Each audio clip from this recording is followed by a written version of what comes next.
Bangladesh national cricket team অস্ট্রেলিয়ার বিপক্ষে প্রথম ওয়ানডেতে দুর্দান্ত পারফরম্যান্স দেখিয়ে ৮৬ রানে ডিএলএস পদ্ধতিতে জয় পেয়েছে। ম্যাচটি অনুষ্ঠিত হয় ঢাকার শেরেবাংলা ন্যাশনাল ক্রিকেট স্টেডিয়ামে।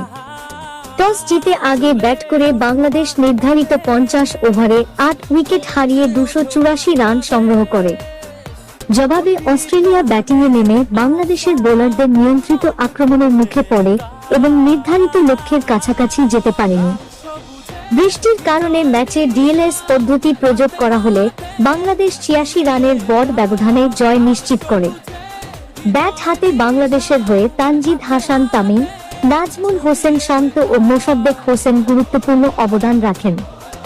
অন্যদিকে বল হাতে নাহিদ রানা দুর্দান্ত বোলিং করে ৪ উইকেট শিকার করেন এবং অস্ট্রেলিয়ার ব্যাটিং লাইনআপে বড় ধস নামান। এই জয়ের মাধ্যমে বাংলাদেশ প্রায় ২ দশক পর ওয়ানডে ক্রিকেটে অস্ট্রেলিয়ার বিপক্ষে